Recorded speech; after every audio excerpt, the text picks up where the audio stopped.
wearing it, I feel even a little more awkward, I think, than I might have otherwise, because I was aware of some shyness in any case this evening because of the particular character of what I want to do here.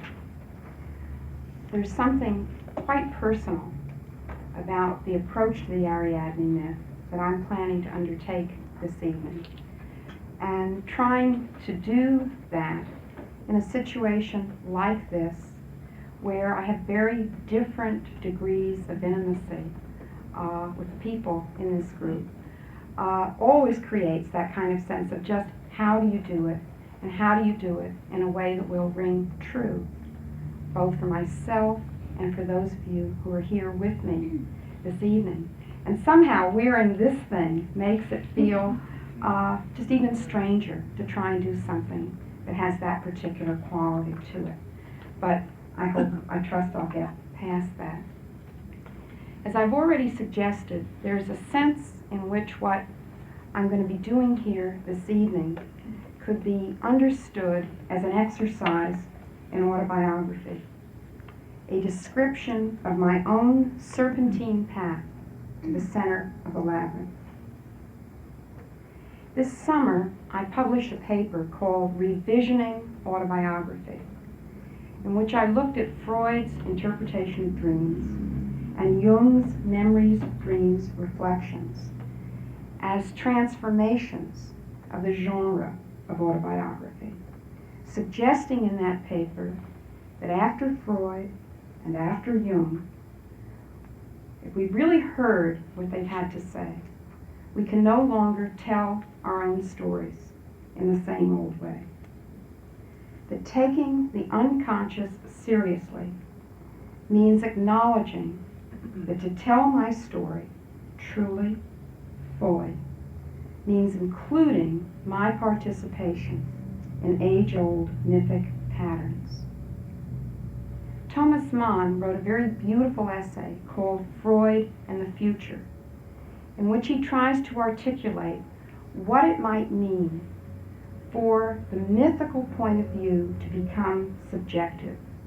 And he speaks in that essay of the mythical point of view becoming conscious, proudly and darkly, yet joyously, of recurrence and typicality. He says, the myth is the legitimization of life. Only through and in it does life find self-awareness, sanction, consecration. Now, what I propose to do this evening is to explore this becoming subjective of the mythical point of view, and to try and explore it concretely, which necessarily means trying to explore it personally. I want to talk some about how recognition of mythical prototypes informs one's self-understanding. How it is that the discovery of a mythical pattern that in some way one feels is connected to one's own life deepens one's understanding. To explore how the recognition of mythical prototypes informs one's self-understanding, and how the discovery of the personal significance of a mythic pattern deepens one's understanding of the myth and its variations. So that I'm interested both in talking about how our own experience, somehow opens us up to dimensions of a myth that we might otherwise be closed to.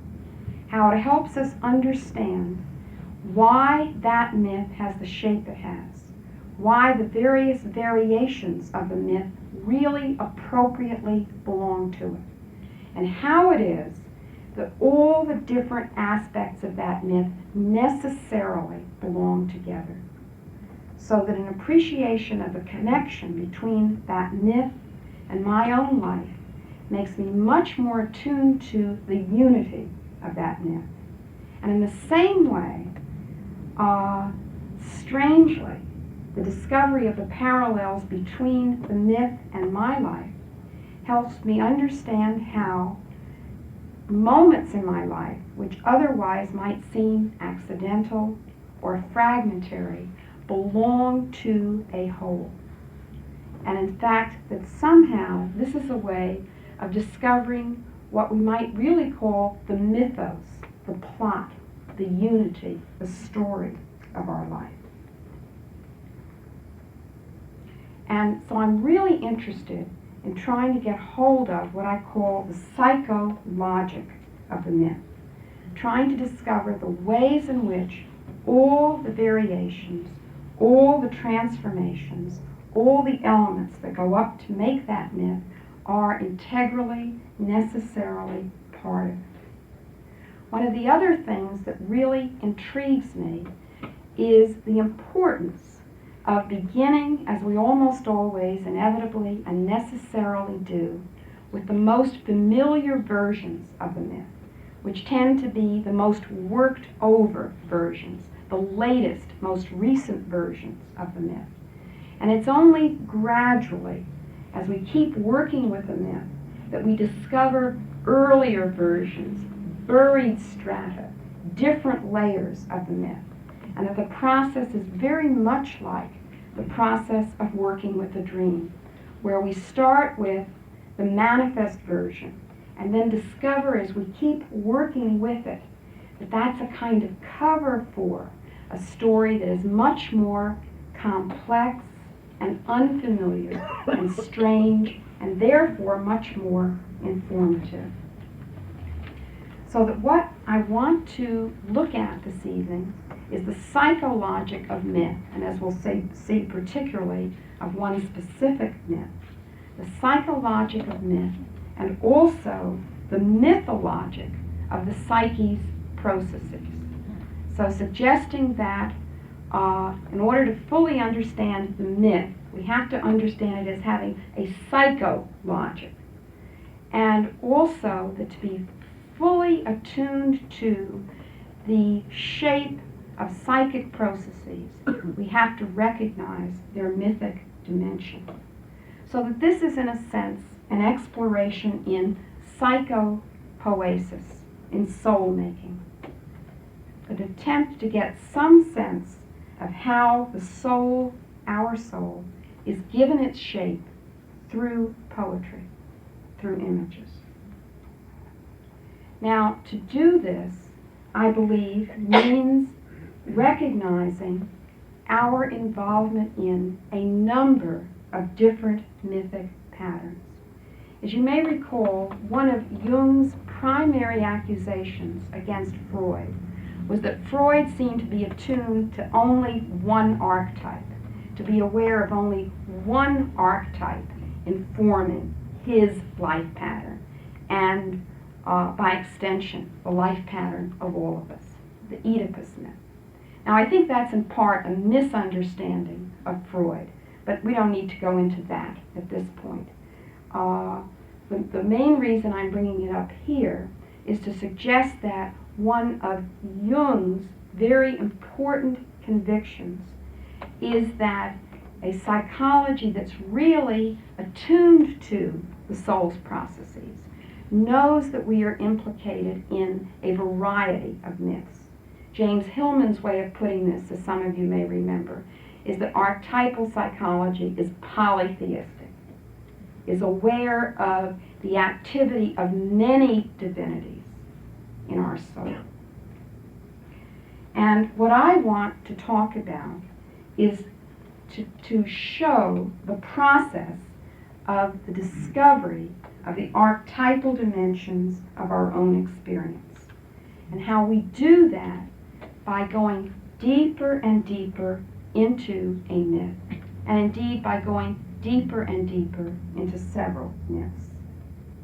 Now, closely related to this is my conviction that these myths that we go deeper and deeper into are not ones that we choose out of some book of myths, but rather that in some very profound way, these myths choose us. And that the full meaning of those myths for us is one that we cannot discover through some kind of scholarly or rational or impersonal objective kind of study, but that rather the full meaning of such a myth is something that is opened to us by our lives.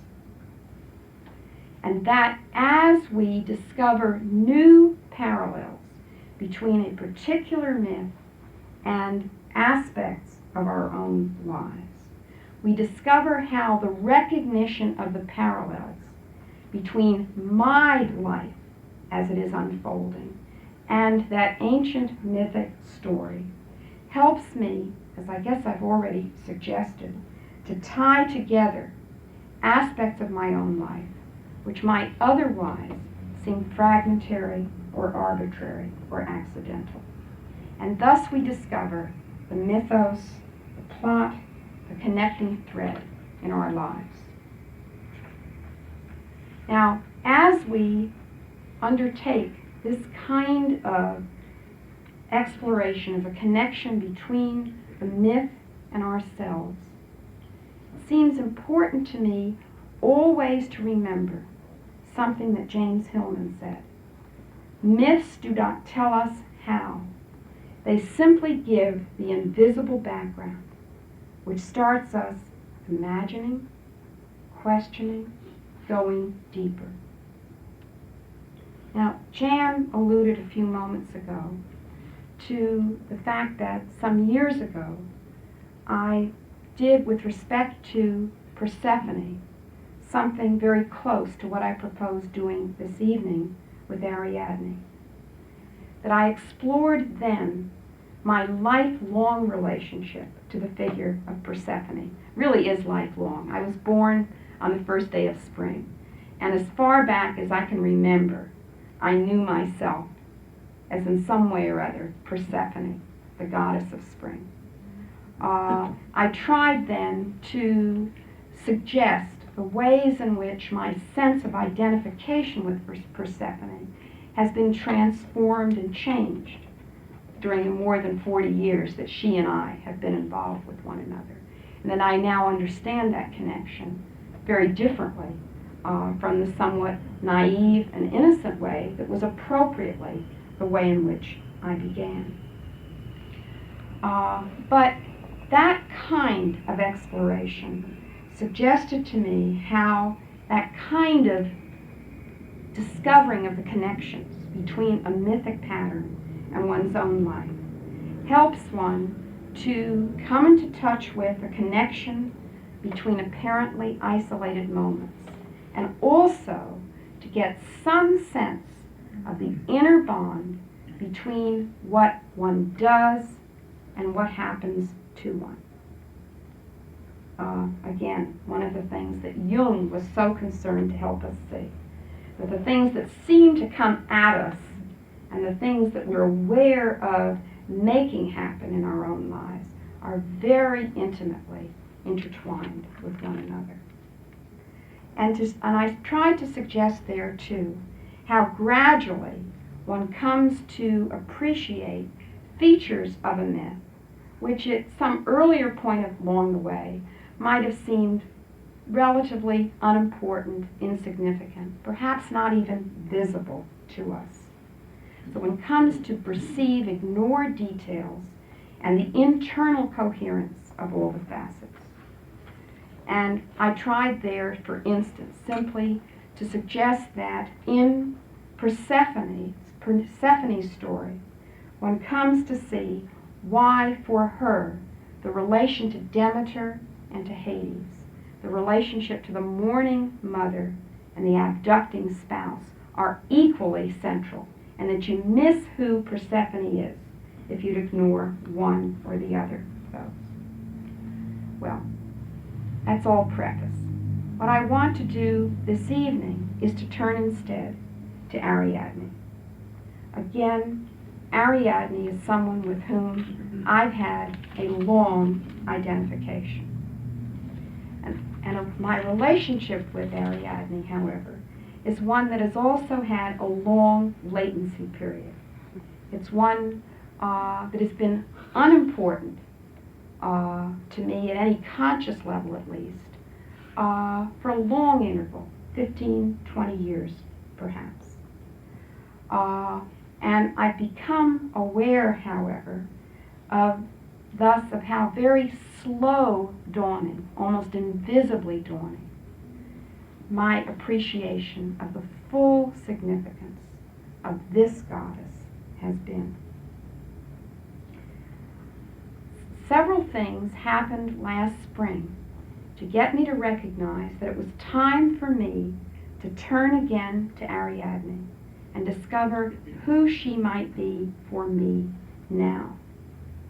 One of them was that when I was working on that Persephone paper, I was reading several things that Carl Karenyi had written, and every once in a while there'd be a little passage suggesting that Ariadne was a Persephone figure. And that made me think, I'd never thought of that before, and that made me think, well, maybe I ought to look at Ariadne again.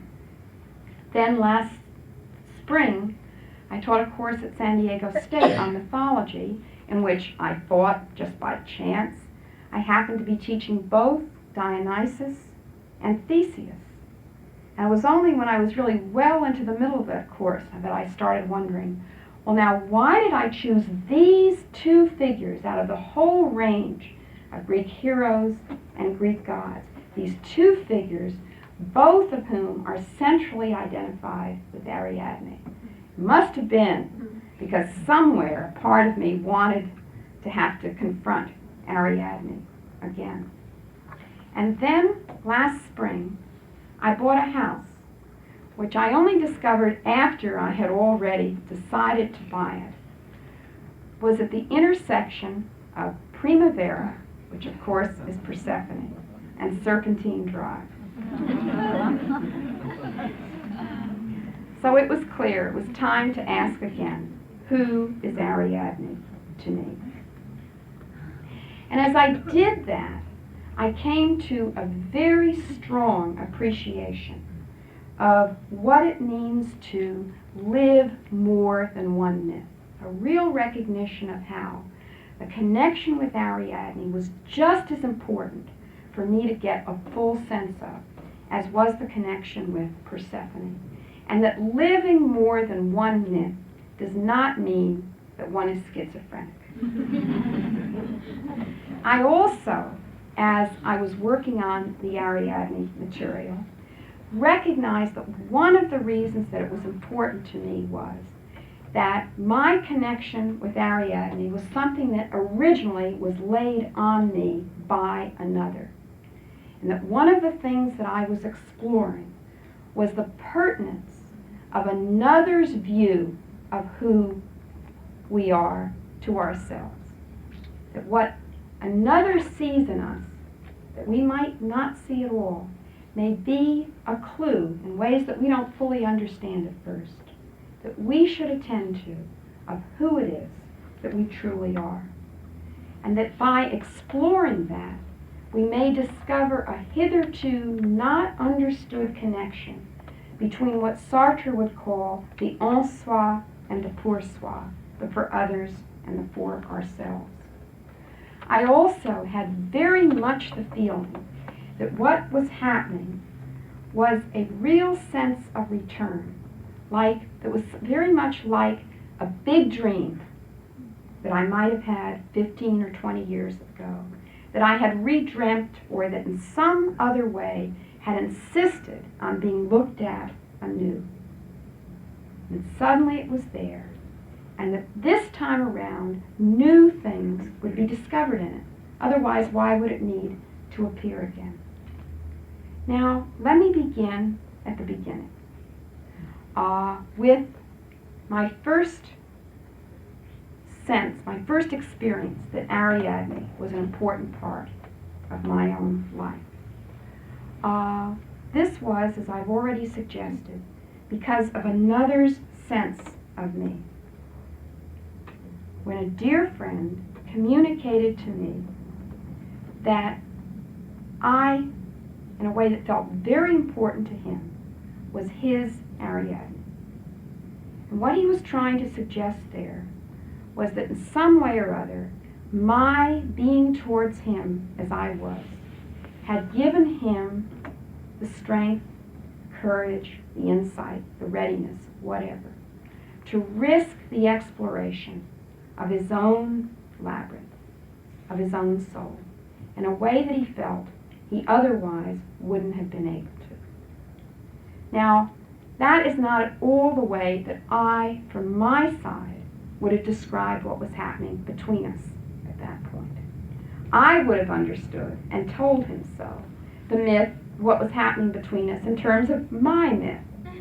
And I understood him at that point very much as a kind of Hermes who would appear and rescue Persephone from the depths. But I was moved, I was flattered, perhaps a little inflated, by what he had to say about my meaning for him. But I was also scared, because I didn't know very much about Ariadne at all at that point. I knew perhaps the little bit that most of you knew, which is that Theseus had come from Athens to Crete along with the Athenian tribute, and that in order to get away from Crete free and be able to sail back home, he needed to penetrate the labyrinth, slay the Minotaur, and that Ariadne's holding the thread, which would enable him not only to make his way into the labyrinth, but to make his way safely out, was what had made that adventure coming out right possible. I knew that, and I knew one other thing about Ariadne and Theseus, and that's the part that made me scared. The one other thing I knew was that Theseus, in gratitude for what Ariadne did, agreed to take her with him from Crete. But that then, on the very first night of their journey back to Athens, they put sail down on the island of Naxos, and the next morning Theseus left, leaving Ariadne behind. And I had a deep kind of fear that if the myth that Dick and I were living was the myth of Ariadne and Theseus, then that kind of desertion was part of the story that was still to be lived. I didn't like it. But it happened. A separation happened, and one that felt like a desertion, even though at some, rational level it was right and necessary and all of that. But it felt like a desertion. And I think it's important when we think of the story of Theseus and Ariadne to get the feeling that part of the story along the way is that moment when Ariadne really feels deserted. Some of you may be familiar with Richard Strauss's opera, Ariadne auf Naxos. And one of the things that he does there is he starts, the part of the opera that really has to do with Ariadne, he starts at the point where Ariadne wakes up and finds that Theseus is gone. And beautiful articulation of her sense of desertion and a beautiful voicing of her feeling, I will never love again. And therefore, in some sense, I will never live again. Just poignantly expressed. So there was that separation, and it felt like betrayal. Now, 2 years later, in a way that seemed a real gift, there was a renewal. This man returned, and the connection between us seemed to be at a completely different place. So that it was with literally the same person. But at any kind of real level, it was with another. A sense of a very different kind of confusion, of a connection,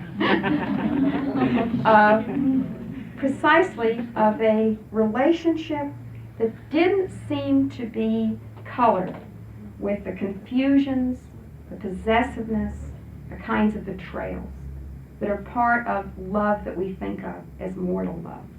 It was a sense in which this connection, when it was renewed, had moved to something which the only kind of language I know for is to speak of it as a kind of immortal love, and a kind of feeling that the connection that had now been established was something that would be lived in an eternal kind of way, even though our literal beings together would henceforward be very few and very far between.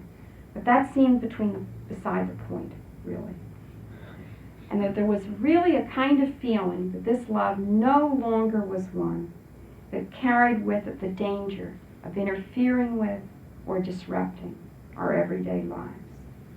That we'd moved to a place where each of us in some way or other had our center in ourselves, had our own soul connection, weren't depending on one another for that connection to soul. And I was very aware of the power of being connected with a man who had that kind of soul connection, who was really in touch with the feminine in himself in a way that didn't make him lean to me to supply it for him. Now, not then, but much later, I learned that in the myth of Ariadne, something very similar happens. That after she is deserted by Theseus, a god appears and makes Ariadne his bride. And that this god is Dionysus. And when I learned that, then I thought, yeah, that's what happened. But I didn't pay a whole lot of attention at that point to the connections between the Ariadne myth and what had happened in my own life. The whole Ariadne part of the story no longer seemed important. I wasn't paying any attention to it for a long while. And it really mostly felt like what had happened between me and this man was just good luck, a blessing. I didn't have a sense that it was necessary, that in some way it was mythologically inevitable that kind of reconnection might have happened. Although I did know one thing, and I think this is a very important part of appreciating the Ariadne myth. I did know that the desertion by Theseus is necessary so that the relationship to a Dionysus kind of figure would be possible. And I guess another way of putting that would be to say that I'd come to understand why, if Ariadne helps Theseus, then Ariadne must be left behind. Now that may sound a little odd at first glance, but I think it's absolutely central to an understanding of this myth. And it relates, of course, to a recognition that Ariadne, in that part of the story, the Ariadne-Theseus part of the story, that Ariadne is an anima figure. And she's a very different kind of anima figure from Persephone. She's someone who obviously takes a lot more initiative, which is why she has to be deserted rather than raped. But what this story is suggesting here is that anima dependence has to be overcome. That Theseus can't stay with Ariadne. He has to be able to leave her behind. But that just as importantly, it's just as important for Ariadne that she be left behind. Because just as Theseus has to get over his dependence on the anima, so in the same way, the Ariadne person has to get over her dependence on playing the role of the anima. And playing that, the dependence on playing that role has to be overcome. And it's only then, after Theseus has left, and after an Ariadne has been left, and both of them have really integrated that, that then the possibility of a connection where each has his own soul is possible. And this is where the relationship with Dionysus comes in, because the relationship with a man who has his own soul is inevitably a relationship with a figure who is androgynous, as Dionysus is.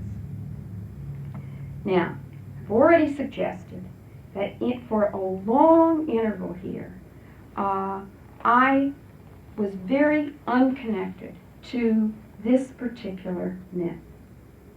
And it's only been quite recently that all these funny little things started happening, which suggested to me there's more to all of this than you've been in touch with thus far. There's more to this that it's important for you, Chris, to understand. Suggesting that it's time now to discover my own relation to Ariadne.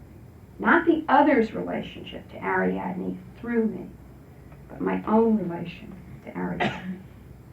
And as I did that, I came to understand much better than I had before why it was that I had at some level instinctively shrugged off that Ariadne myth when the Theseus figure, when Dick had suggested it.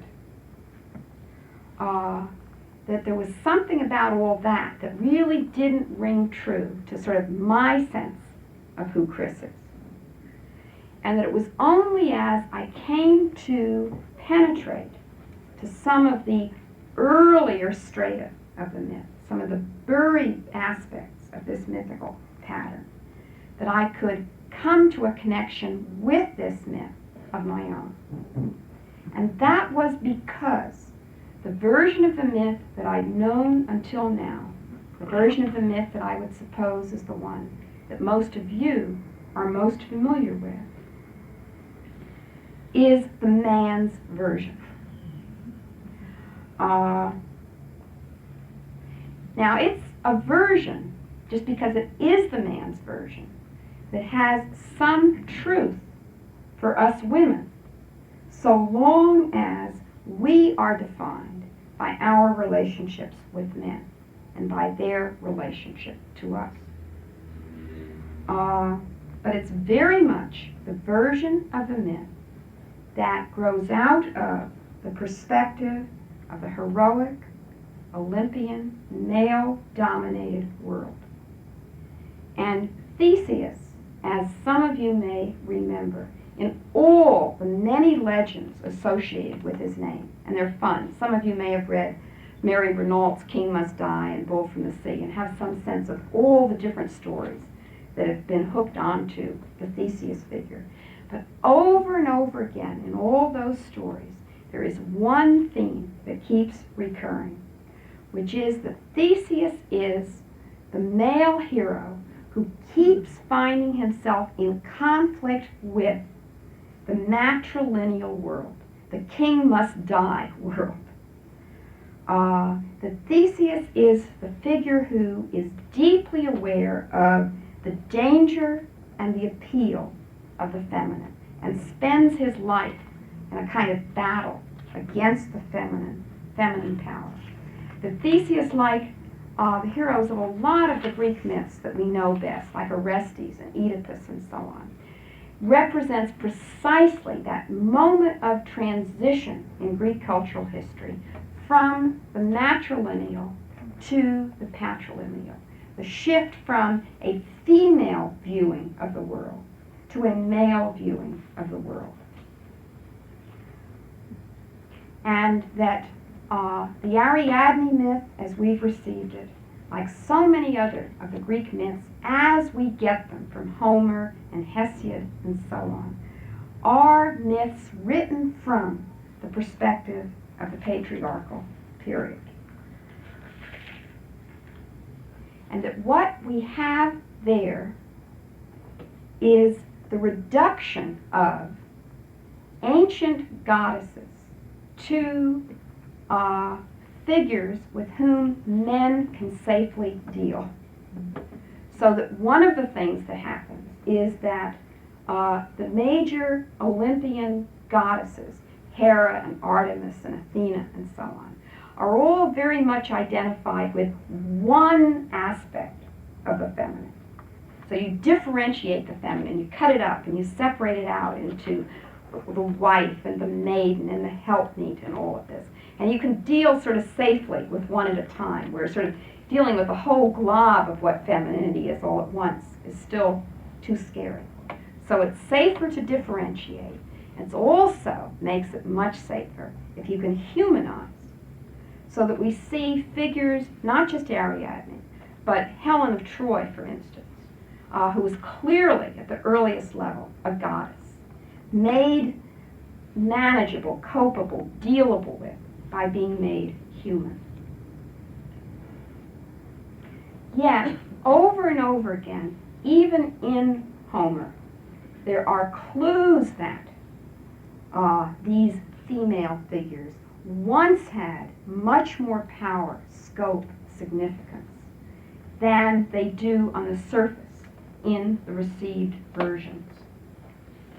So that even in Homer, there are clues that Ariadne was once something much more than the little girl that Theseus took away from Crete.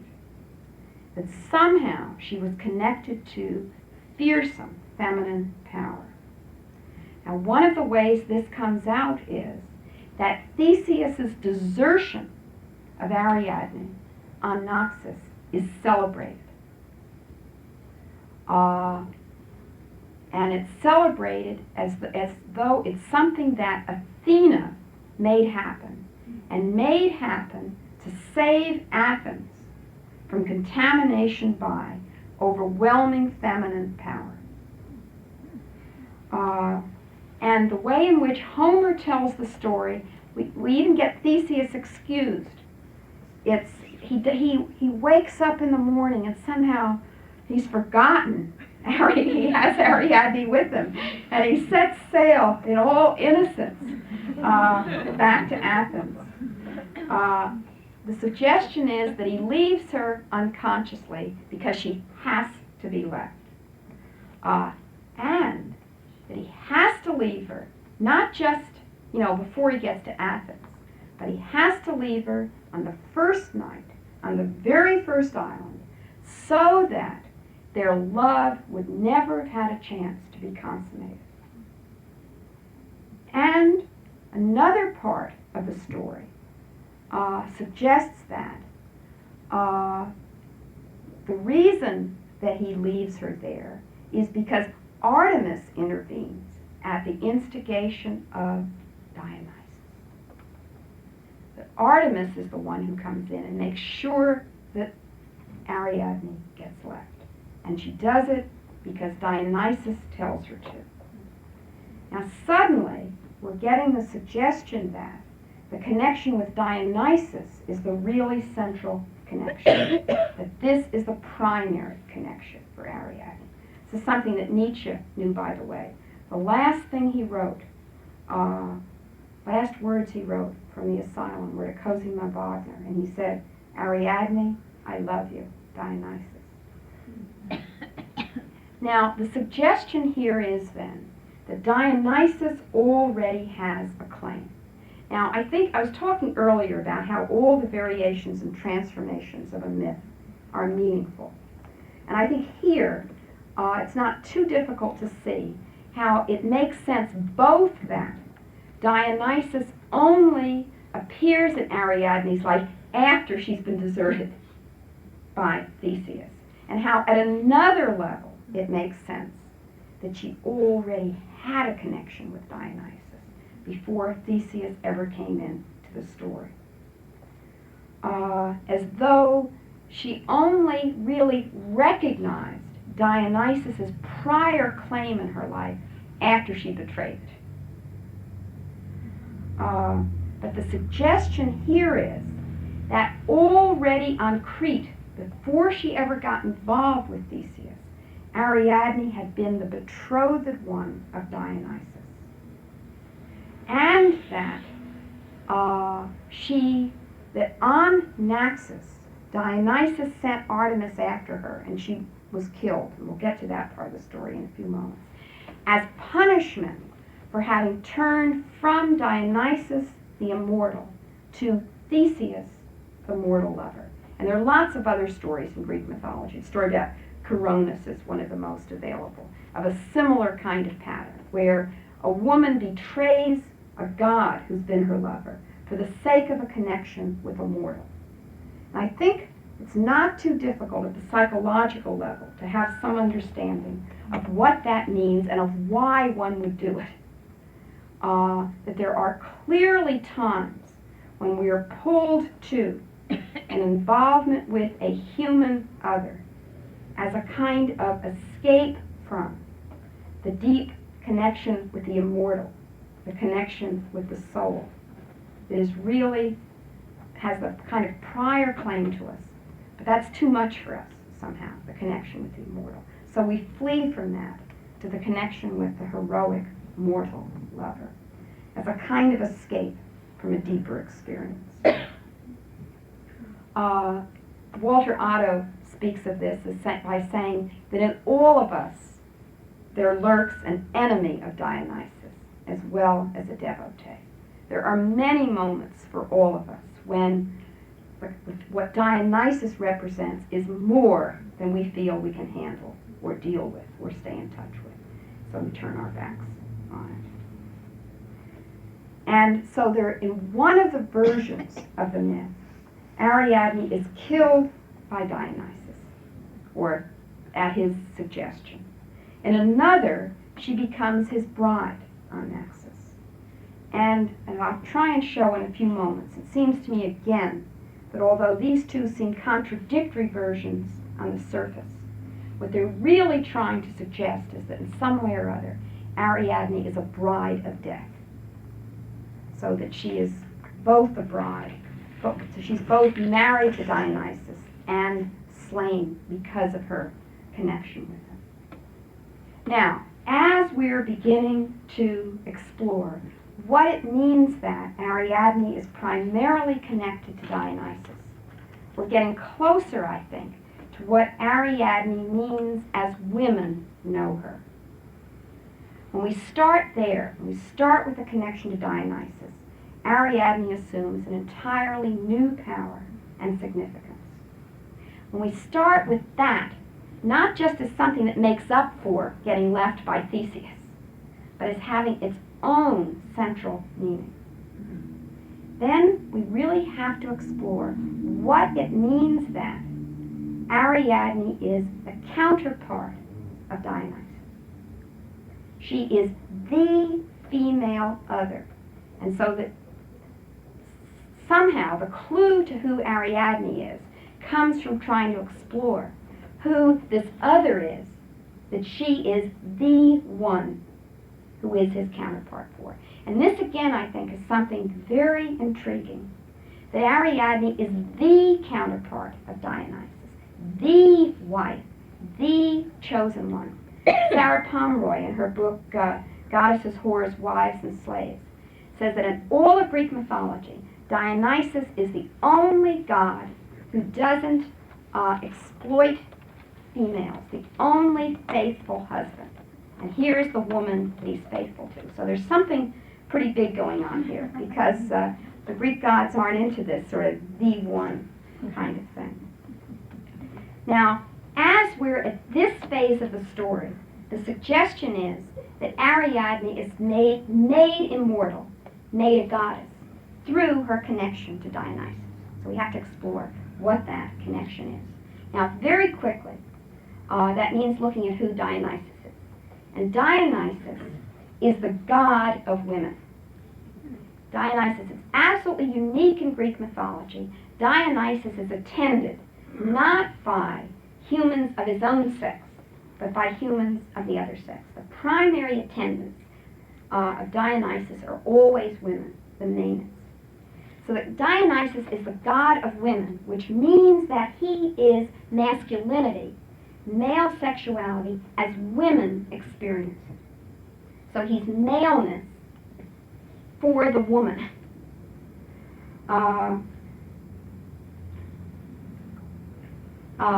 guess it's Karenni says that they experience Dionysus in themselves in the most intimate light of their own sexuality.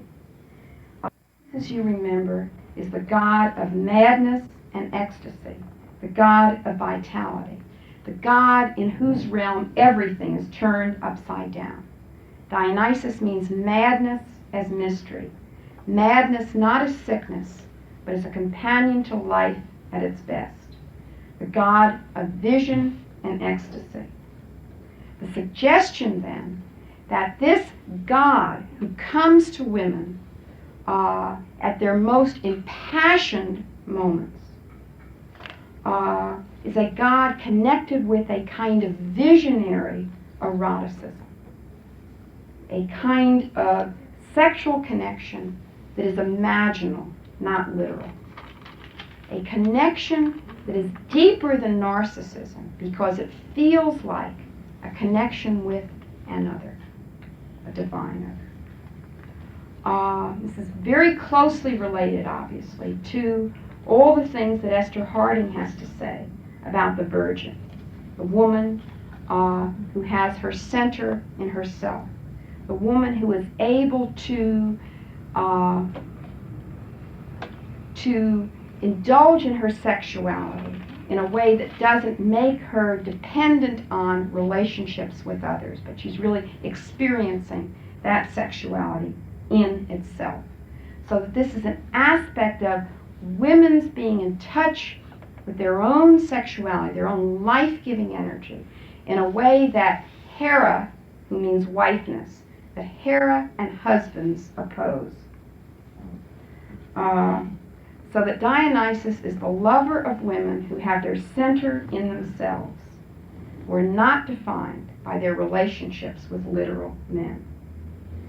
And Dionysus and the Maenads, the women who are associated with him, provoke a lot of resentment and fear among the men in Greece because of that fear of what it is when women really rip, really go with their sexuality. Now, the other thing about Dionysus is that Dionysus is called the womanly one. Dionysus is the androgynous god, which is suggested in every part of his story. He has so much power to bring men into touch with their femininity that he's even able to make Zeus into a woman, because Zeus develops a womb in which to nurture, which to contain Dionysus for the last 3 years before 3 months, before he's ready to be born. Dionysus, to protect him from Hera's wrath, is raised as a girl. Dionysus, when he goes into the underworld in search of his mother, promises to serve the man who points out to him the gate at which you're going to enter the underworld, promises to serve that man as a woman, as a kind of gratitude for being given those directions. And over again in the Dionysus story, you get the emphasis on Dionysus as the androgynous god. And that, it seems to me, implies necessarily Ariadne's connection with a kind of androgynous character as well. So Ariadne's androgyny is suggested, one, that as the consort of the androgynous god, to meet him, she has to be androgynous herself. There's also the fact that Ariadne has a brother called Androgeos, who obviously is androgynous, and it's that brother who gets killed in the way that makes that whole Athens paying the tribute to Crete necessary, and so on. And there's also a very interesting thing about the rituals associated with Ariadne, which is that the men simulate the pain of childbirth as part of those rituals. So that Ariadne, as we think of her connection with Dionysus, would mean to be a woman in relation to her own powers, not defined by relationships with others, and not afraid of her own sensuality and of her own capacity for ecstasy. She is then she is an epitome, really, of what Esther Harding meant by in herselfness. And as we explore that, we get moved to the earliest Ariadne of all. The Ariadne who, on Crete, is identified as the mistress of the Labyrinth. And this is the deepest part of the traditions about Ariadne, the part that stems from the most ancient matrilineal mother goddess worshipping layer. And now Ariadne is not just the mortal girl who's Theseus's friend. She's not just someone made a goddess through her connection to the god Dionysus, but she is immortal in her own being. She's one of the pre-patriarchal goddesses who blend in and out of one another in such confusing ways because they are women as women themselves experience their womanness in a way that isn't open to those nice, neat, clear-cut differentiations, but the levels where we know all of ourselves, all the possibilities. So that Ariadne is one of these, one of the great mothers, the great goddess of Crete. The attributes for her are, she's called the potent one, the mistress of the labyrinth, the untouched one. Following this whole thread that we've been doing of asking who is Ariadne leads us to the center of the labyrinth. And at that center, we find Ariadne herself. And the labyrinth, all right, so, and she's a goddess then who originally was androgynous and had maleness as part of her own character. And then, like, this is true of all these mother goddesses, there was a clearly subordinate male figure, the dying, rising male who was son and lover. And it's very clear then, as we pursue this story, that originally Ariadne was the important figure, and Dionysus was the subordinate figure to Ariadne, who was the dying and rising god, which is why he ends up being the appearing and disappearing god. The god who is son and then lover and then dies, and a new son and lover and then dies over and over again. So that Ariadne is this ancient mother goddess, much more than just a vegetal goddess.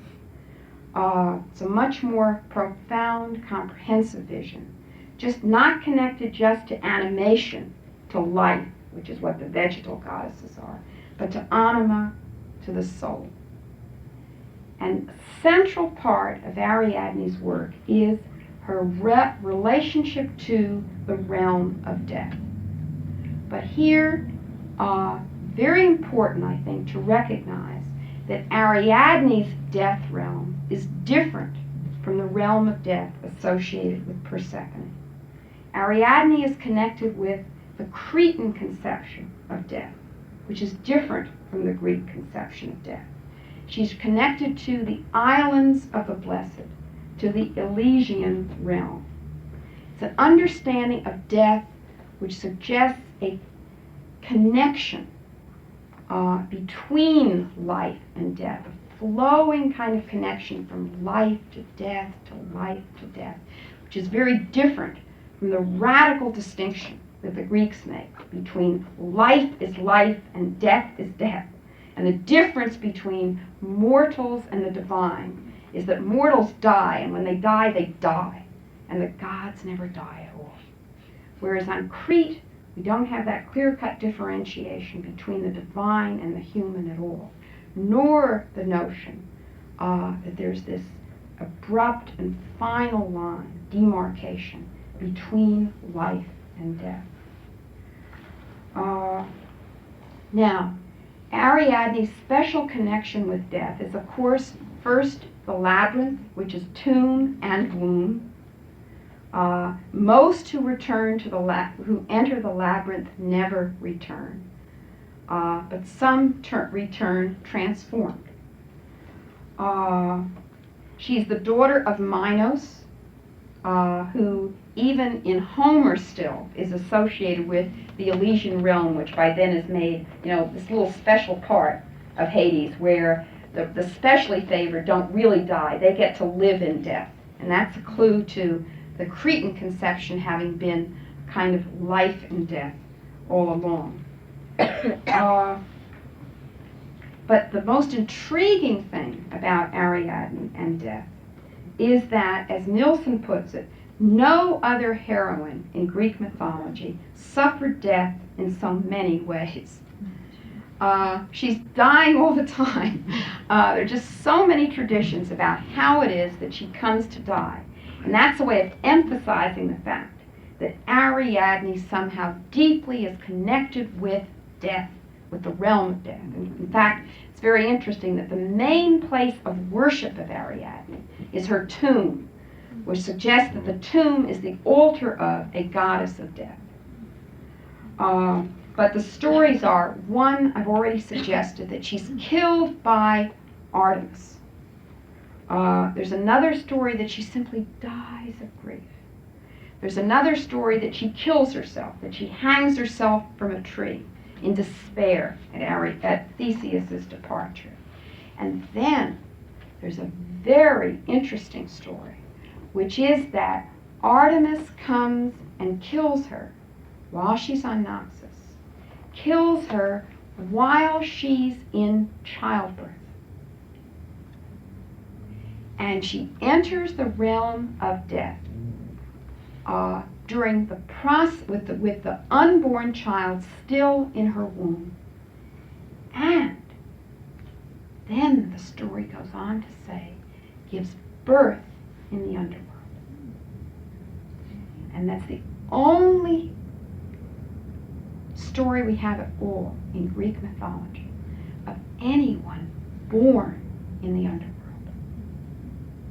And that, it seems to me, suggests something very fascinating, that whole notion of what does it mean for a child to be born in the underworld, for birth to happen in the realm of death.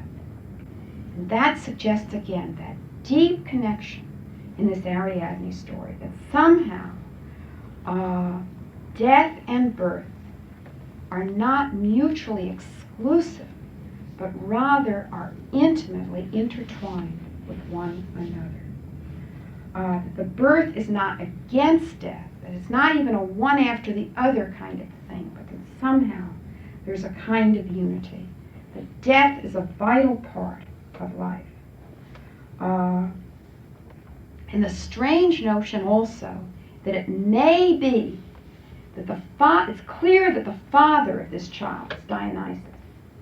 But Karenyi suggests that the only person who could be the child that's born is also Dionysus, which returns us again to this son and lover kind of connection, but also to this whole notion that through the death, there is death, but then there is a birth which in some way comes just because of the death. And also, I think, very much the notion that the giving up of the literal birth, the birth not happening in the literal world, in the real world, then makes it possible for birth to happen in the realm of souls, in the realm of death, in the realm of the imaginal, in the realm of souls, as I've already said. And that, in a lot of ways, returns us to where we began. Nietzsche knew that Ariadne was a symbol of the human soul. Karenyi, in his book on Dionysus, says that what Ariadne represents is the archetypal reality of the bestowal of soul. She is what makes a living creature an individual. So that at the center of the labyrinth, one comes to the point where one returns back to the beginning.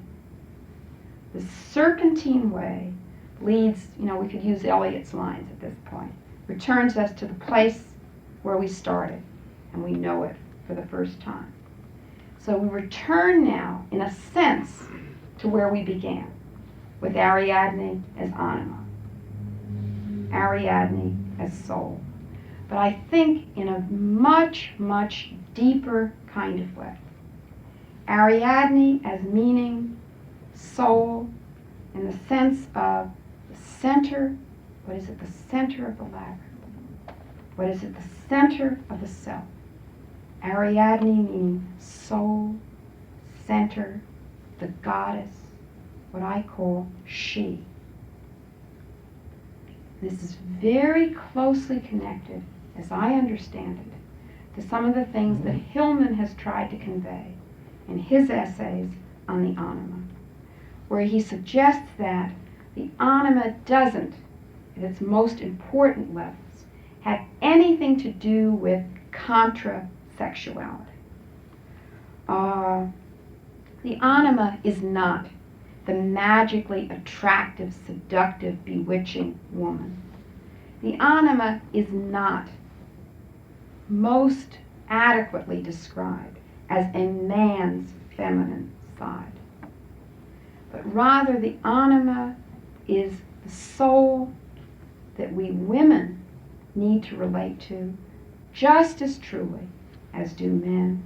The anima is, in Hillman's words, what gives events the dimension of soul.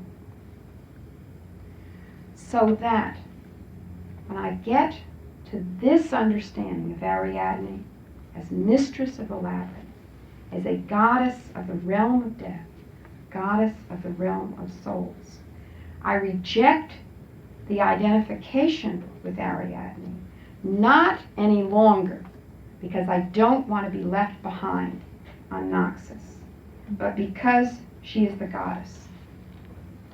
And because I too know that at the center of the labyrinth I find not myself, but her.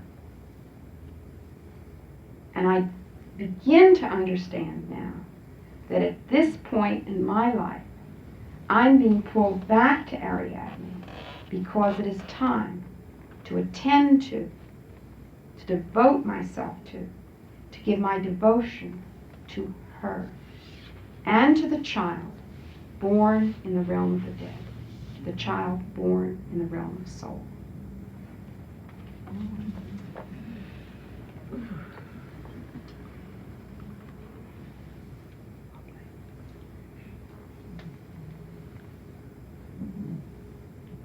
We usually have discussion.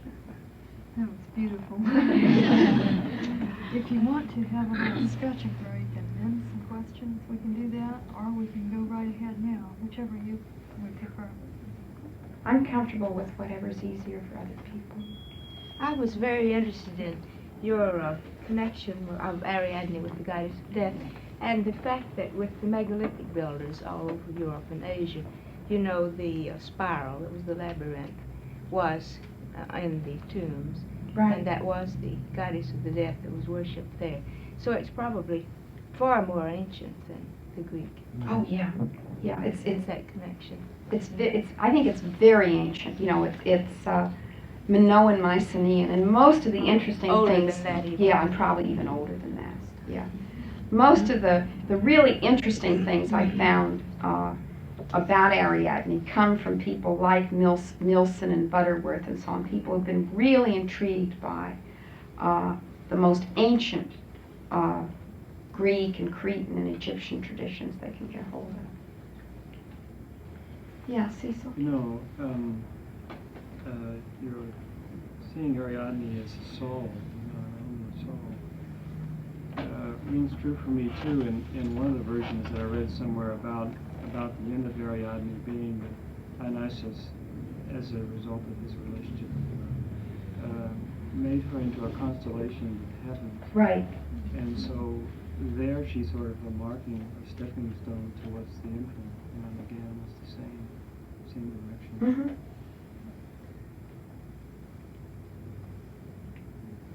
Could you repeat the comment? We couldn't hear. Could you repeat what he said? Oh, he was talking about the fact that Ariadne, that Dionysus made Ariadne into a constellation in the heavens. It's Borealis? I think so. Yeah. I was trying to recall it. I'm not sure. Yeah. Mm-hmm.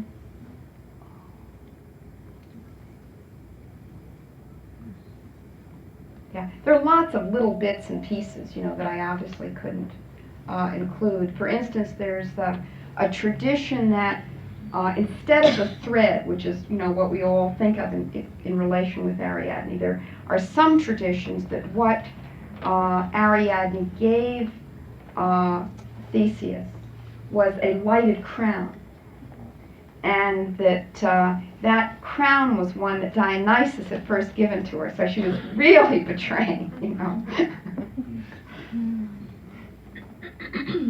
Yeah. Well, when you said a thread, I thought of the term of the silver cord, the astral projection. That connection. I haven't thought of it any further, but you know, you said thread. Drop that in mind. Well, thread is interesting too, because it seems as though all the Greek goddesses who are associated with this life and death kind of connection are all somehow involved with thread or weaving or the looms, you know, including of course the Fates who spin the threads. But Persephone is weaving when, well, there's one story according to which Persephone is the mother of Dionysus. You know, this mythology is all very complicated, which one of the reasons I like it. But in one version, Persephone is the mother of Dionysus, and the father is her father, Zeus. And Zeus comes to her while she's weaving away in a cave.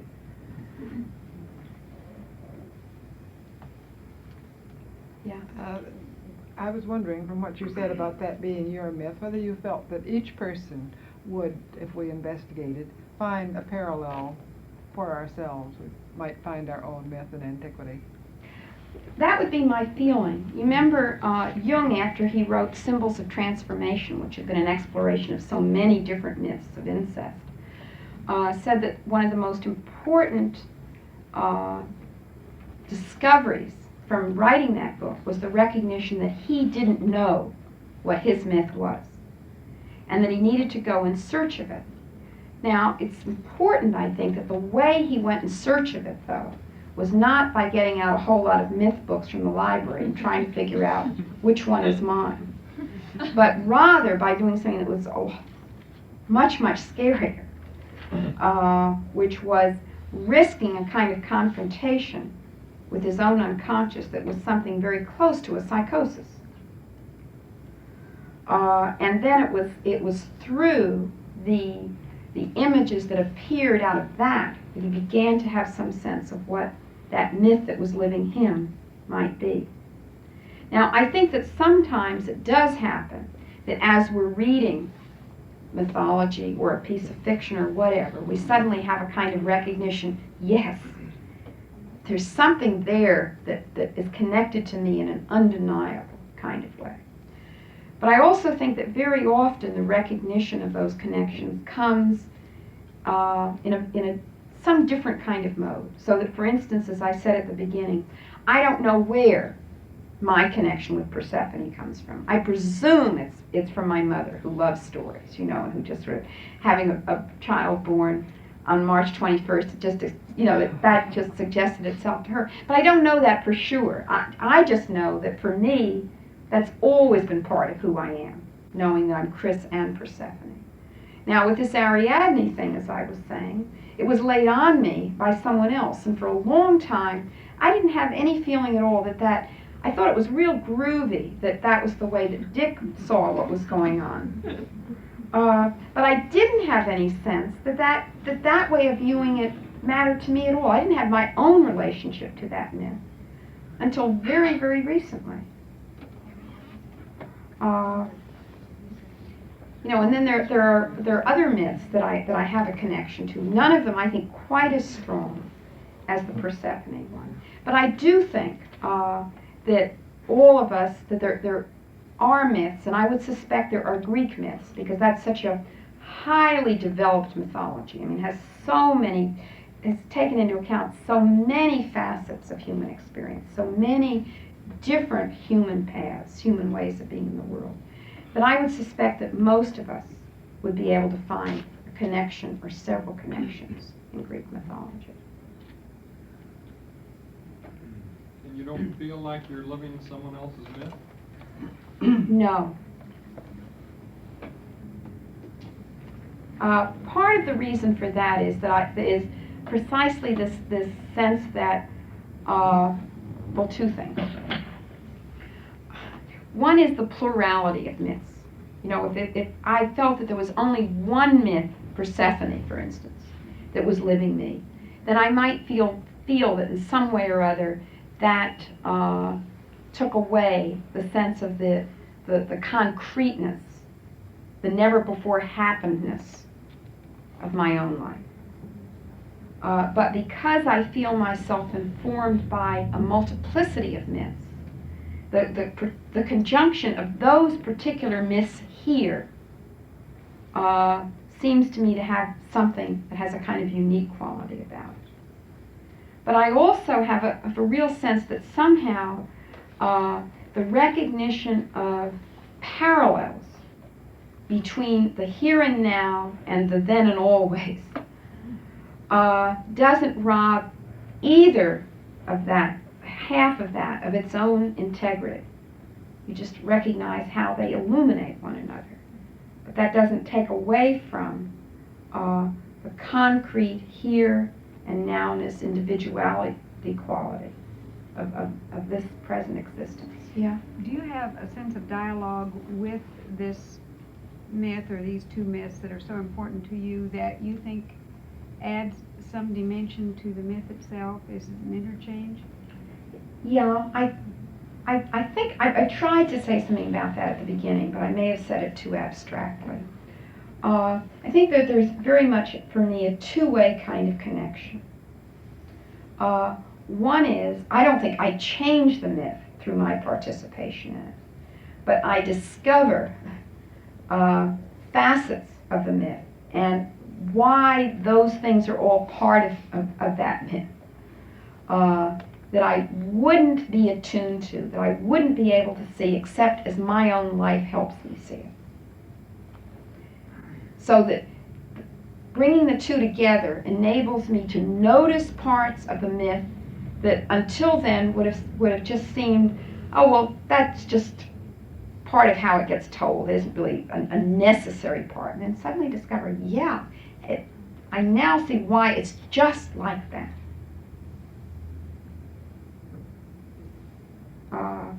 You know, and again, I can do that better with the Persephone myth because I still feel I know that in a more full kind of way than I do this myth.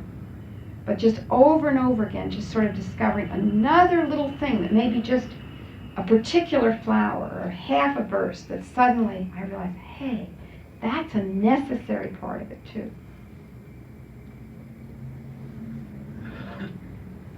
And I know that when I was teaching the mythology course at State last year, I was talking about it ahead of time with some of the people in the classics department who teach a mythology course all the time.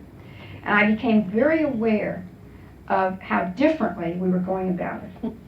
And there are lots of differences, but the one that I was thinking of just now was that their major concern was to tell as many stories as possible. And so that's the way they told the course. I mean, 3 or 4 stories a day, you know, sort of so that you get to sort of know the main stories that every cultivated person supposedly knows. Now, I didn't do that, I guess mostly because I try in my teaching to do something that maybe couldn't happen as easily or as effectively by just reading a book. And I think that kind of thing, I could give you a handbook like Rose or Graves or whatever, and you could learn all of that stuff just as well yourself. But I try to focus in on just a few myths, one a week, or sometimes we'd spend 2 or 3 weeks on a particular mythic figure. Hermes, Dionysus, Theseus, Persephone, a few others. We did very few. But long enough to get a sense of what it would be like to sort of be inside that myth. To really get an appreciation of the integral, personal, psychologic quality of that myth. And we began simply by trying to get some appreciation of what it's like to know yourself in the presence of one of the Greek gods. And so we spent 2 weeks on Hermes. And part of what we were doing was trying to spend those 2 weeks being attuned to the fact that every time we crossed a threshold, Hermes was present. That every time there was a silence in a conversation, that Hermes was present. That as one blessed the last glass of wine one drank before one went to bed, Hermes was present, welcoming one into the realm of night. And just things like that. And beginning to get some sense of who this God is, that it's at those particular kinds of moments that he would be present. That there are other kinds of experiences that happen during the day that mean the presence of a different God. But this God is the God who's present in those particular moments.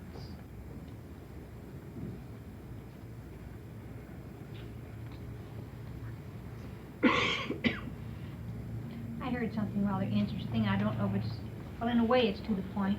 When you mentioned Stella Borealis, I read somewhere, I can't dredge it up where, but that there are 3, what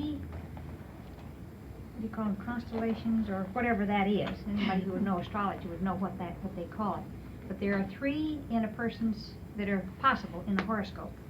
And if any one of the 3, or one or more, and if Stella Borealis is on 28 degrees of Taurus, what it means is that that person who has it in their horoscope will have trouble with their eyes, and they may even have trouble under blindness. But it can also go the other way. It affects sight, where they would have unusual sight, gifted sight, and that this is the possibility. Now, how they came on it, I don't know. I don't know either. But of to course, know that yeah. is something. Yeah. I mean, It's that interesting too, because in Greek mythology, blindness and insight, go together. Like in Tiresias and Oedipus at Colonus. Homer. Well, the thought occurred to me while you were telling this beautiful myth, that maybe that's the reason so many people are interested in horoscopes. They're seeking their myth. Sure. Yeah. And don't Very know. much so. Sure, it's the archetypes that are moving in your psyche.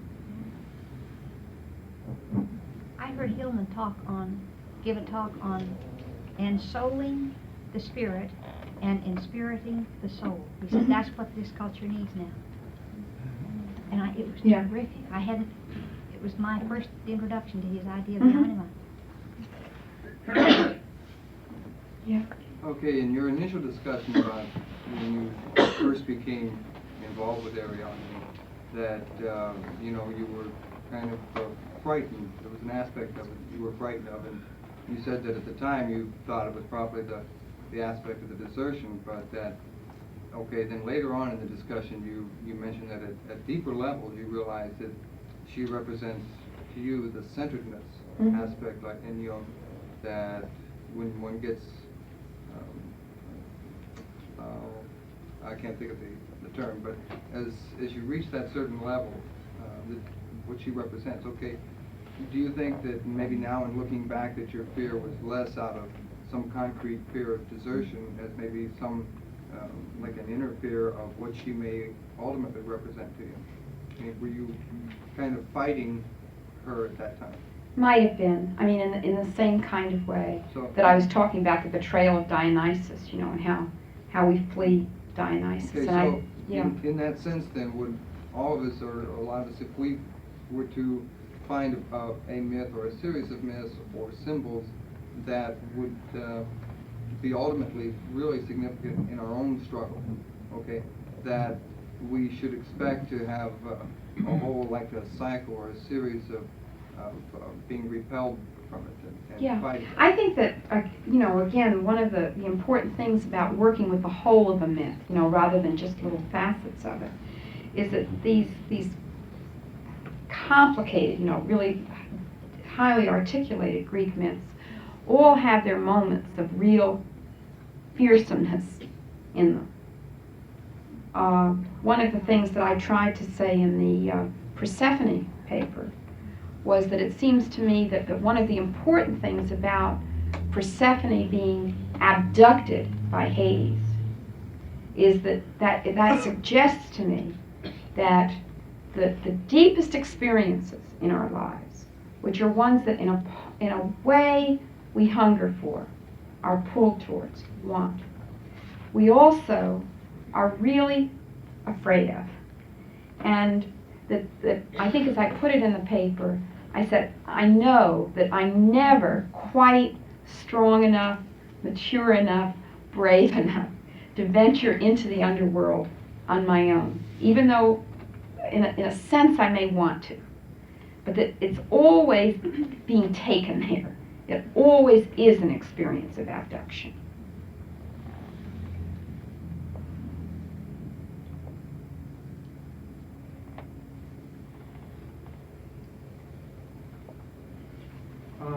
Do you feel that by identifying with the myth of Ariadne, that there's a